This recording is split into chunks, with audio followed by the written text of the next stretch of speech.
Novel ini dibuka dengan sebuah persembahan kepada sahabat, mungkin saya menyebutnya sahabat, sebenarnya kalau dibaca di biografinya ya ini semacam kekasihnya. Tapi ya Gibran ini nasibnya agak murung, nasibnya agak buruk. Cerita-ceritanya secara konkret real dalam hidupnya itu banyak kemalangan-kemalangan. Jadi ini yang membuat kalimat-kalimat tuturnya itu rasanya murung dan malang. Nah ini kalau Al-Ajnihah Al-Mutakashiroh ini di bagian awal disebut ini dipersembahkan kepada MIH. Kepada MIH ku persembahkan buku ini.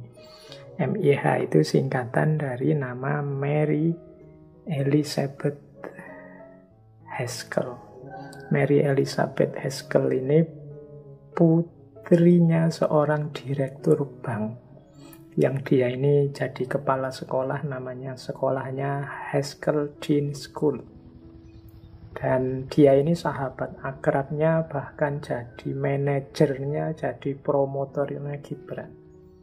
Mary inilah nanti yang membiayai studinya Gibran, membiayai perjalanan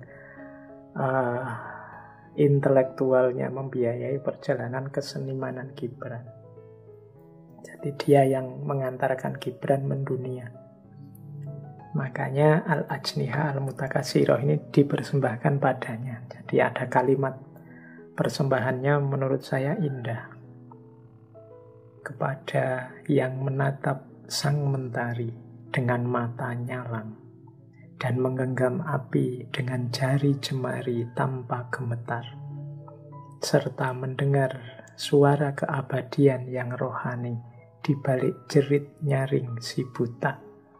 Kepada MIH ku persembahkan buku ini.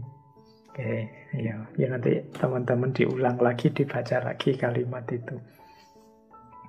Jadi kalimat persembahan yang indah. Baik, bismillah, kita mulai. Monggo teman-teman disiapkan ubur rampinya untuk ngaji malam hari ini. Mungkin lebih cepat ngantuknya, lebih cepat tidurnya, karena kita ketemu banyak sekali kalimat-kalimat puitis. Wong tema-tema biasa saja kita ngantuk ya ngaji.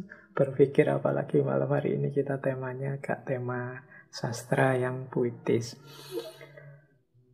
Baik, ya nanti ada beberapa pelajaran yang saya garis bawahi dari Al-Ajnihah Al-Mutakashiroh ini. Yang pertama pastinya pelajaran tentang cinta. Nanti sebagian besar sebenarnya menurut saya yang menarik dari novelnya Gibran ini adalah pandangannya tentang perempuan. Kedahsyatannya, kekuatannya, kelembutannya, dan lain sebagainya. Dan tentunya beberapa tema-tema yang lain. Tapi fokusnya nanti ada di dua itu, tentang cinta dan tentang perempuan dan kekuatannya. Ya kalau mau dicermati, ada banyak tema dari Al-Ajnihah Al-Mutakashiroh ini.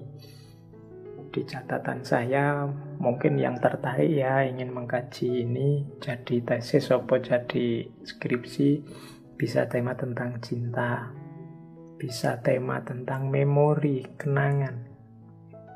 Jangan lupa, menurut saya, makhluk paling indah dalam cinta itu kenangan. Kalau teman-teman yang pernah jatuh cinta atau pernah patah hati atau sedang LDR-an itu akan tahu betapa berharganya sekaligus betapa indahnya, bahkan juga sekaligus betapa menyiksanya yang namanya kenangan. Kadang-kadang jauh lebih indah daripada kenyataan. Mungkin yang pernah patah hati ya, di bayanganmu, kenangan-kenanganmu tentang orang yang engkau cintai itu masih dalam bentuknya yang paling indah. Tapi begitu ketemu dalam kenyataannya, mungkin harapan tak seindah dalam kenangan. Jadi kenangan ini makhluk yang menurut saya penting dibahas bagi yang concern dengan tema cinta. Oke, Ya kenangan, memori, nostalgia, dan lain sebagainya. Mengapa reuni itu rasanya kok indah, jauh lebih menyenangkan daripada pas kita ngalami langsung, pas sekolah langsung atau pas kuliah langsung, itu rasanya beda kan kayak reuni. Karena dalam reuni itu biasanya kita menghidupkan kenangan-kenangan. Jadi kalau kita sedang reuni kan misalnya ketemu teman kita siapa, itu kan yang bunyi di kepala kita, teman kita ini dulu begini loh. Jadi yang bunyi itu kenangannya. Makanya terus kita betapa gembira, betapa teriak-teriak, padahal mungkin dulu kita ada ndak senengnya, ada kasus apa sama dia. Tapi ya kenangan memang indah. Kemudian di novel ini juga ada keheningan. Ini menarik.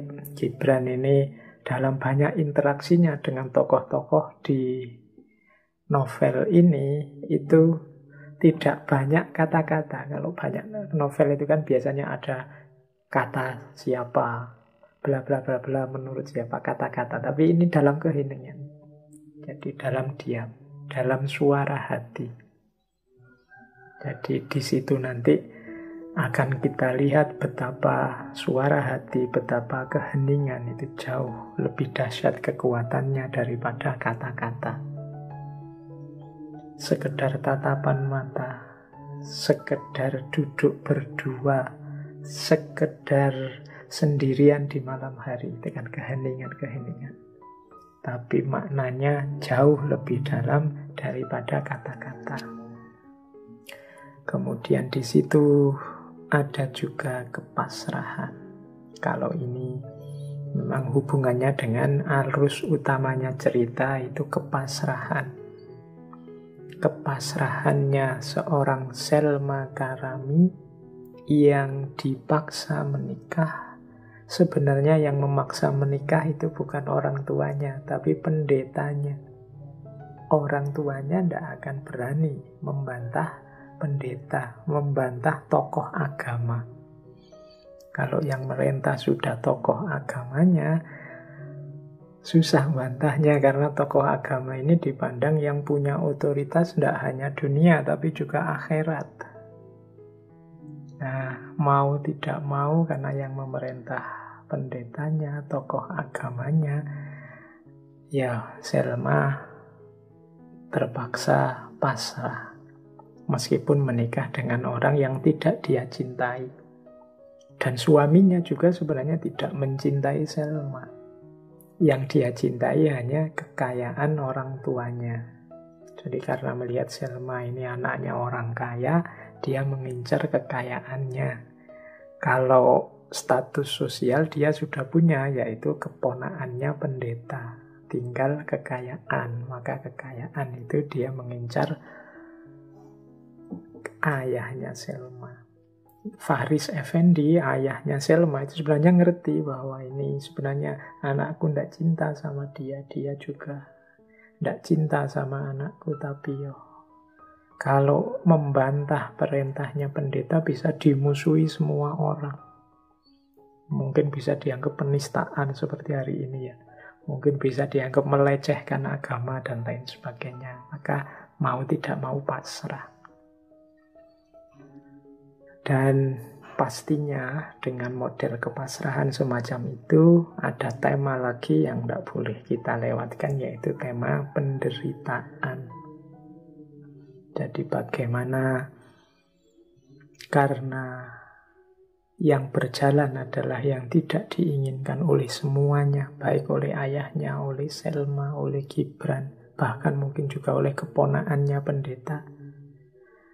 Yang terjadi ya semuanya tidak nyaman, semuanya menderita. Baik, itu gambaran dari kisah dalam Sayap-Sayap Patah. Ada beberapa tema. Oke, sekarang kita belajar ada wawasan-wawasan baru apa sih dari novel ini yang mungkin nambah pemahaman kita semua tentang tema-tema tadi. Baik, ambil nafas sebentar, kita mulai. Bismillah. Al-ajnihah al-mutakatsirah. Ini pastinya saya potong-potong sesuai gaya ngaji filsafat ya, yang ingin mendalami secara runtut ceritanya dari awal sampai akhir ya silahkan dibaca sendiri. Sekarang Broken Wing, Sayap-sayap patah, Al-Ajniha, Al-Mutakasiro ini sudah bisa teman-teman temukan gratis online. Meskipun yang mau membeli bukunya juga ada. Bismillah, kita mulai. Saya awali dari cinta. Ada beberapa wawasan tentang cinta, beberapa insight yang menurut saya menarik dari novel ini tentang cinta. Yang pertama adalah tentang cinta pertama. Gibran dalam novel itu menjelaskan bahwa setiap orang muda pasti teringat cinta pertamanya dan mencoba menangkap kembali hari-hari yang asing itu, yang kenangannya mengubah perasaan di relung hatinya dan membuatnya begitu bahagia di balik segala kepahitan misterinya. Dalam hidup setiap orang muda pasti ada seorang Selma yang tiba-tiba muncul baginya di hari-hari musim semi kehidupannya dan mengubah kesendiriannya menjadi saat-saat bahagia serta memenuhi keheningan malam-malamnya dengan irama musik. Jadi ini Gibran mengasumsikan tidak ada orang yang tidak mengalami cinta pertama di masa mudanya.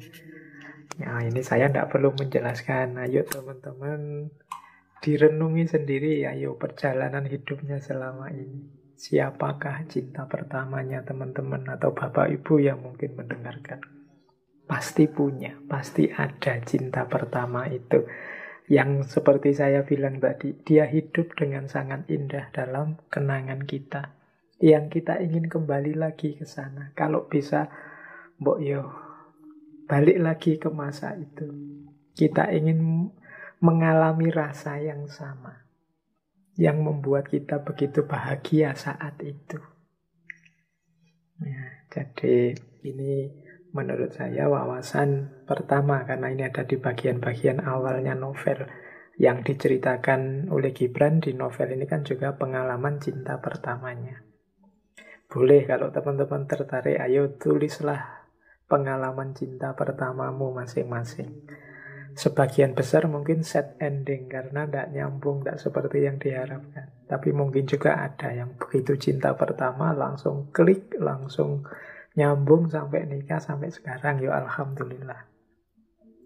Tapi yang tidak nyambung, yang cinta pertamanya tidak sukses, ya tidak apa-apa. Alhamdulillah juga punya banyak pengalaman.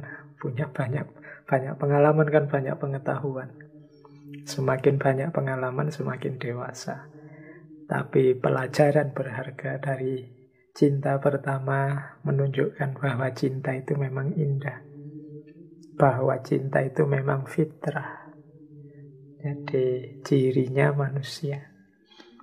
Ya mengapa ada yang sukses, mengapa ada yang tidak? Ya karena manusia itu bukan seperti binatang. Kalau binatang ya tertarik, seneng, langsung nyambung, dipaksa. Setelah itu bubar, tidak apa-apa. Tapi manusia itu kan ada norma, ada nilai-nilai. Indahnya di situ. Jadi pelajaran pertama cinta adalah cinta pertama. Baik, kita lanjutkan. Nah, apa sih indahnya cinta? Kata Gibran, cinta itu adalah daya kehidupan. Disitulah lahirnya makna hidup. Kalimat di novel itu bunyinya begini. Hidupku adalah sebuah koma. Hampa bagai kehidupan Adam dalam surga. Ketika aku melihat Selma berdiri di depanku seperti seberkas cahaya. Dia adalah Hawa dari jantung hatiku yang memenuhinya dengan segala rahasia dan berbagai keajaiban, serta membuat aku memahami makna kehidupan. Jadi, Kata Gibran, hidupku itu belum titik. Hidupku itu masih koma sebelum ketemu Selma. Sebagaimana Adam yang tidak lengkap hidupnya sebelum ketemu Hawa. Kehadiran Hawa lah yang menyalakan hidup Adam, yang membuat Adam bergairah, bersemangat, punya daya menjalani kehidupan dengan gembira. Kehadiran Hawa lah, kehadiran Selma lah, kan gitu. Hadirnya Selma membuat hidup yang semula koma sekarang titik. Sekarang ada maknanya, bukan hidup yang hampa, bukan hidup yang dijalani otomatis kayak robot, cuma makan tidur dan seterusnya. Tapi hadirnya orang yang dicintai membuat hidup kita punya makna.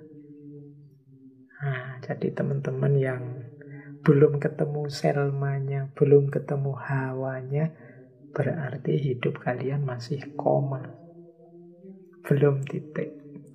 Hidup yang masih koma, ya kalau masih koma, masih perjalanannya masih panjang.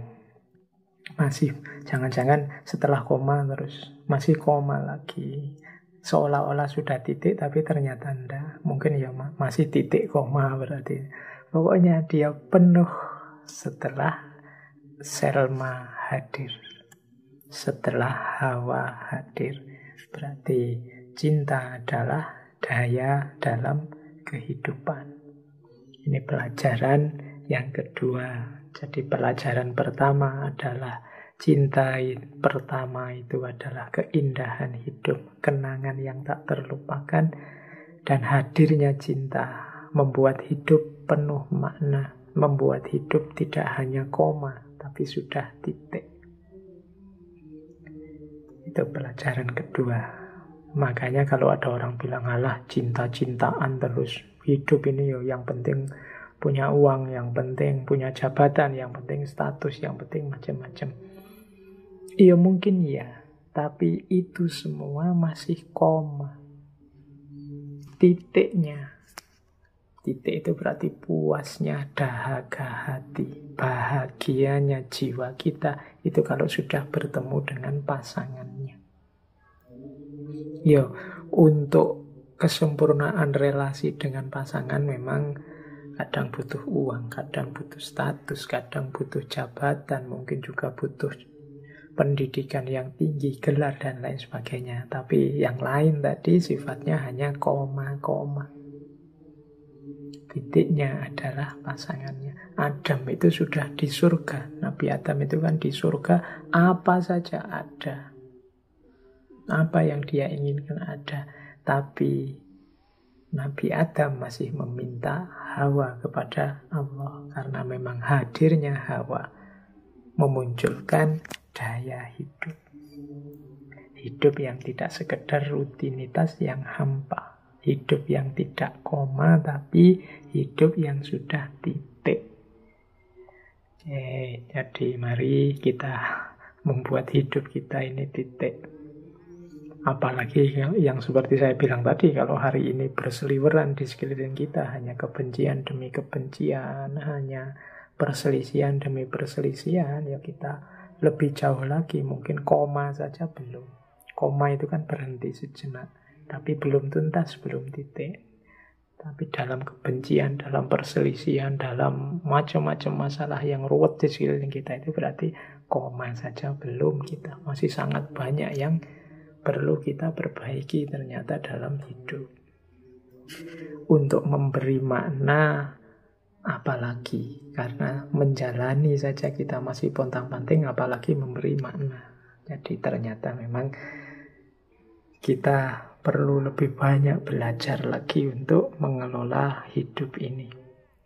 Baik, saya lanjutkan. Oke, ya boleh nanti kalau yang pinter bikin puisi ya. Kalau sedang jatuh cinta, bilang ke pasangannya, engkau adalah titik dalam hidupku. Karena hidupku selama ini masih koma. Kehadiranmu menghadirkan titik yang melegakan dan membahagiakan. Oke, ya nanti mesti pasanganmu terus membalas salah gombal. Yuk kita lanjutkan. Ada pelajaran cinta apa lagi dari Gibran? Ada yang saya catat lagi. Gibran menyatakan seperti ini. Cinta adalah satu-satunya kebebasan di dunia ini. Karena cinta itu membangkitkan semangat yang hukum-hukum kemanusiaan dan gejala-gejala alam pun tak bisa mengubah perjalanannya. Ini konsep tentang hubungan antara cinta dan kebebasan. Uraiannya bisa sangat panjang tema ini, tapi ringkasnya adalah cinta itu kebebasan sejak awalnya. Cinta itu kebebasan dalam prosesnya. Bahkan cinta juga kebebasan dalam ekspresinya serta hasilnya. Maka banyak pujangga yang menyebut kebebasan yang sejati itu adanya dalam cinta. Saya juga sering menjelaskan bahwa cinta itu obat dari belenggu. Belenggu yang paling utama yaitu apa? Belenggu ego. Orang yang mencintai dibebaskan dari belenggu egonya. Cinta itu kebebasan sejak awalnya. Seperti di Romeo and Juliet minggu lalu. Tidak bisa kita memutuskan atau memaksa orang mencintai siapa atau tidak mencintai siapa. Pendeta Bulos Galib dalam Al-Ajniha Al-Mutakasirah ini memaksa Selma untuk menikah dengan keponakannya. Kalau menikah bisa dipaksa, kalau cinta tidak. Jadi cinta itu sepenuhnya ada dalam penguasaan orang yang mencintai. Bahkan seandainya kalian misalnya suka sama siapa, kemudian dia ternyata menolakmu. Dia yang menolakmu itu pun tidak bisa membuatmu tidak mencintainya. Jadi kalau engkau masih tetap ingin mencintainya, itu juga engkau bisa. Jadi makanya sejak awalnya cinta itu kebebasan. Dalam ekspresinya pun juga begitu. Makanya di kalimatnya Gibran itu yang bahkan hukum-hukum kemanusiaan dan gejala-gejala alam pun tidak bisa mengubah perjalanannya. Orang yang sudah jatuh cinta itu biasanya dihalangi oleh apapun, diatur seperti apapun, kemudian bahkan melawan hukum alam. Mungkin melawan hukum alam itu sampai tidak makan, tidak tidur, sampai tidak istirahat. Kadang-kadang orang jatuh cinta itu kan melawan hukum alam. Tapi kalau orang sedang mencintai, hukum alam seperti itu pun bisa ditabrak. Kalau tidak sedang mencintai, mungkin jam 10 malam, 11 malam kita sudah ngantuk tidur. Tapi kalau pas ngobrol dengan yang kita cintai, sampai jam 3 subuh mungkin masih betah. Kadang cuma chat di WA, sudah tidur belum? I miss you, nanti balas lagi I miss you, bolak-balik sampai bolak-balik. Itu kan melawan gejala alam. Biasanya orang sudah tidur, dia tidak jadi tidur. Bahkan kalau ngobrol bisa sampai subuh. Itu gejala alam. Bisa ditabrak, apalagi hukum-hukum kemanusiaan. Aturan-aturan budaya. Itu bisa dengan mudah ditabrak oleh para pecinta. Maka dari cinta akan mencari jalannya sendiri. Cinta akan mencari orang yang dia cintai tanpa harus terlalu peduli dengan hukum kemanusiaan dan gejala alam. Jadi di titik inilah Gibran melihat bahwa dalam cinta ada muatan kebebasan. Oke, maka cinta ini bisa jadi kekuatan membangun yang luar biasa bagi peradaban, Namun kalau tidak hati-hati, salah mengelola, dia juga bisa jadi kekuatan menghancurkan yang sangat dahsyat bagi peradaban dan budaya manusia. Karena dia energi yang luar biasa, daya hidup yang luar biasa. Kalau tidak dikelola dengan baik, mungkin kita bisa terpeleset.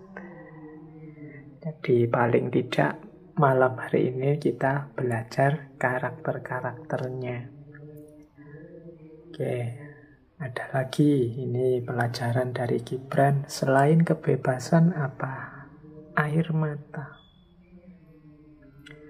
Kata Gibran, cinta yang dibasuh oleh air mata akan tetap murni dan indah senantiasa. Jadi mungkin ini ya salah satu tadi alasan mengapa sih banyak sekali kisah-kisah cinta yang dahsyat, yang populer, yang agung itu akhirnya sad ending. Sad ending itu berakhir tidak bahagia. Sebagian besar bahkan berakhir tragis. Saling meninggal, masing-masing mati karena cinta. Nah, katanya Gibran memang cinta itu kalau bertabur air mata biasanya tetap murni dan indah. Mengapa? Ya karena dalam tantangan, dalam ujian, ketika ada banyak masalah, cinta itu akan menguatkan para pecinta. Situasi-situasi sulit ini akan semakin menguatkan cinta.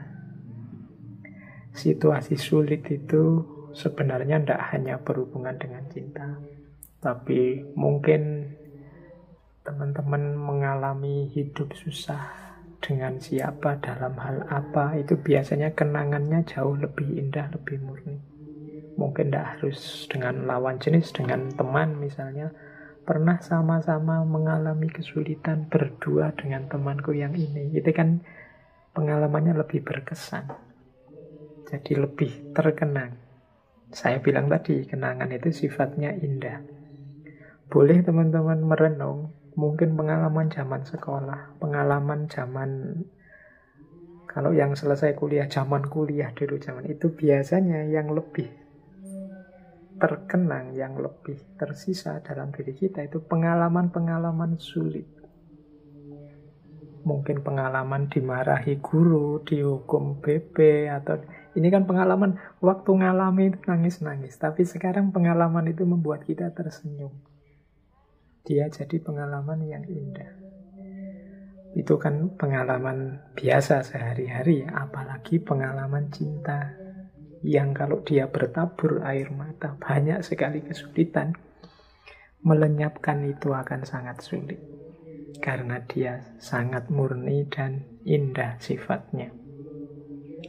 Ini yang mengalami patah hati, yang mengalami mungkin pernah putus, itu bisa memahami kalimatnya Gibran ini. Cinta yang dibasuh air mata akan tetap murni dan indah senantiasa. Oke, semoga tidak ada tanya pada saya ya Pak. Pak Faiz bisa menjelaskan gitu. Jangan-jangan pernah ngalami juga. Oke, ya ini jawabnya susah. Biarlah kenangan yang indah tetap saya miliki sendiri. Teman-teman juga silahkan dinikmati, dimiliki sendiri kenangan indahnya masing-masing. Ya kalau pinter kayak Gibran, nulislah buku, nulislah risalah, nulislah novel tentang indahnya cintamu. Jadi saya itu 2 kali punya 2 naskah buku yang berhubungan dengan cinta. Yang pertama saya sebut tadi ya, dari skripsinya Khalil Gibran tentang filsafat cinta. Yang kedua judulnya Risalah Patah Hati. Tuh, teman-teman mungkin beberapa sudah pegang buku itu buku lama. Terbit sekitar, saya lupa, 2005 atau berapa, saya lupa itu. Nah itu jawabannya, silahkan disimpulkan sendiri. Oke, kita lanjutkan, malah melenceng ke situ. Terus, jadi selain cinta dan air mata, nanti ada teori yang lain dari Gibran yang menurut saya penting untuk kita angkat dalam memahami cinta, yaitu pertemuan dua jiwa.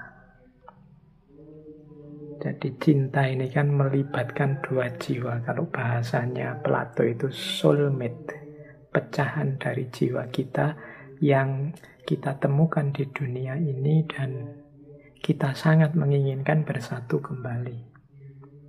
Kalimatnya Gibran seperti ini. Jiwa yang duka menemukan ketentraman manakala bersatu dengan sesamanya. Jiwa-jiwa itu bersatu dalam kebersamaan rasa. Seperti seorang asing yang bergirang hati manakala ia bertemu orang asing lainnya di negeri asing. Segala hati yang disatukan lewat duka cita takkan terpisahkan oleh kemenangan rasa bahagia.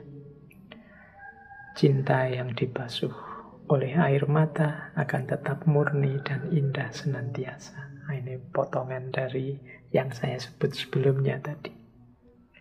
Jadi, karena cinta itu pertemuan dua jiwa, maka biasanya jiwa-jiwa bisa bertemu dan bersatu kalau dia ada di frekuensi yang sama. Kalau dia saling cocok, kalau dia saling nyambung, bersatu dalam kebersamaan rasa. Katanya Gibran, seperti orang asing yang girang manakala bertemu orang asing lainnya di negeri asing. Kayak kita lagi jalan-jalan misalnya ke luar negeri, di sana ketemu orang Indonesia, sama-sama Indonesianya, itu kan seneng. Kita ada di frekuensi yang sama, sama-sama orang asing. Atau teman-teman jalan-jalan kemana lah, ke Bali, apa pas main ke Jogja, ketemu orang satu kampung sendiri, kebetulan tetangga, itu kan gembiranya luar biasa. Mengapa gembira? Kita menemukan kesamaan, sama-sama orang asing. Cinta juga begitu. Jiwa itu bisa bertemu kalau menemukan frekuensi yang sama. Kita lebih bahagia ketemu orang di frekuensi yang sama, orang yang kita cintai, dibandingkan mungkin orang lain yang kualitasnya jauh lebih tinggi. Tapi kita merasa enggak, itu bukan aku. Itu enggak levelku. Itu misalnya teman-teman nonton artis-artis, apa nonton drama Korea, apa nonton, itu kan yang main luar biasa. Tapi kan kita enggak jatuh cinta pada mereka. Ya kita senang sama drakornya, tapi cinta kita tetap pada orang-orang yang satu level, satu frekuensi, satu gelombang dengan kita. Jadi rumus ini harus kita ingat-ingat. Jadi cinta itu ya tidak jauh-jauh dari orang-orang yang ada di sekeliling kita, yang tidak pernah ketemu sama sekali ya susah. Jadi dia butuh kenyamanan dalam kebersamaan rasa. Itu pun yang punya kebersamaan rasa. Misalnya kita ini orang bukan siapa-siapa, sementara dia orang yang jauh levelnya lebih tinggi, meskipun dekat dengan kita, biasanya ya susah nyambung. Yang nyambung itu ketika dua jiwa punya frekuensi yang sama, ketemu kesamaan-kesamaannya. Makanya dalam Islam itu kan kalau menikah itu antara lain disarankan mencari yang sekufu. Sekufu itu kalau saya mendefinisikan tidak selalu harus urusan sama-sama kaya atau level sosial, status sosialnya sama. Tidak harus selalu begitu, tapi ada kesamaan pertemuan dua jiwa. Jadi dua jiwa ini frekuensinya sama, maka dia mudah bersambung. Seperti Gibran. Gibran ini orangnya murung, tidak ceria karena dalam hidupnya banyak masalah. Ketemu Selma. Selma ini ya hidupnya lebih murung lagi, seperti tadi ceritanya, karena dia dipaksa menikah. Yang satu sedang sedih, yang satu sama-sama sedihnya. Nah, ketemulah di frekuensi yang sama. Makanya terus nyambungnya mudah. Karena jiwanya sama-sama hidup dalam kemurungan, dalam kesedihan. Jadi ini di antara teori dari Gibran adalah jiwa yang duka menemukan ketentraman manakala bersatu dengan sesamanya. Baik, kita lihat lagi. Ya, kalau ini teori yang lain, teori tentang rasa. Bagaimana cinta itu tumbuh. Jadi ada cinta, ada rasa. Saya ambil potongan dari novel itu. Jadi di novel itu ada kalimat, sekarang aku tahu bahwa ada sesuatu yang lebih tinggi daripada langit dan lebih dalam daripada lautan, lebih asing daripada kehidupan dan kematian sekaligus. Aku tahu sekarang apa yang sebelumnya aku tak tahu. Ini kalimat yang mengekspresikan bahwa sebelum aku mengalami langsung, aku itu tidak ngerti apa itu cinta. Tapi sekarang aku mengerti apa itu cinta karena aku mengalaminya langsung ketika aku jatuh cinta padamu. Rasanya seperti lebih tinggi daripada langit dan lebih dalam daripada lautan. Lebih asing daripada kehidupan dan kematian sekaligus. Nah, ini diksi-diksinya saya bilang tadi, ini kalimat-kalimat yang sifatnya puitis untuk menunjukkan bahwa tidak mudah menjelaskan rasa yang namanya cinta itu. Kemarin engkau seperti saudara bagiku yang menemani hidupku dan bersama-sama hidup di bawah asuhan ayahku. Sekarang aku merasakan kehadiran sesuatu yang lebih asing dan lebih manis daripada rasa persaudaraan. Satu percampuran rasa cinta dan ketakutan yang tak kukenal, yang memenuhi hatiku dengan duka cita dan kebahagiaan. Jadi Gibran ini kan, kalau dalam novel itu diceritakan dia ini anaknya temannya ayahnya Selma. Jadi ayahnya Selma punya teman dan Gibran ini anak temannya itu. Makanya kata Selma, kemarin engkau seperti saudara. Mungkin sama ayahnya sering diajak main ke situ. Yo, rasanya kayak saudara, yo main saja, bareng-bareng saja, ndak ada rasa apa-apa. Mungkin ya seperti teman biasa saja, teman bermain. Tapi sekarang ada rasa sesuatu yang lebih asing, tapi lebih manis daripada persaudaraan. Ini saya bilang ini tidak bisa dijelaskan, pokoknya sampean rasakan sendiri. Kalau teman-teman yang mungkin mahasiswa awalnya, mungkin dulu semester 1 rasanya juga biasa saja kayak teman seperti yang lain, tapi ketika rasa itu muncul, dia kalau kemarin rasanya seperti yang lain, sekarang dia sama sekali tidak seperti yang lain. Jadi dia rasanya istimewa. Ada rasa yang asing dan lebih manis daripada saudara, daripada teman.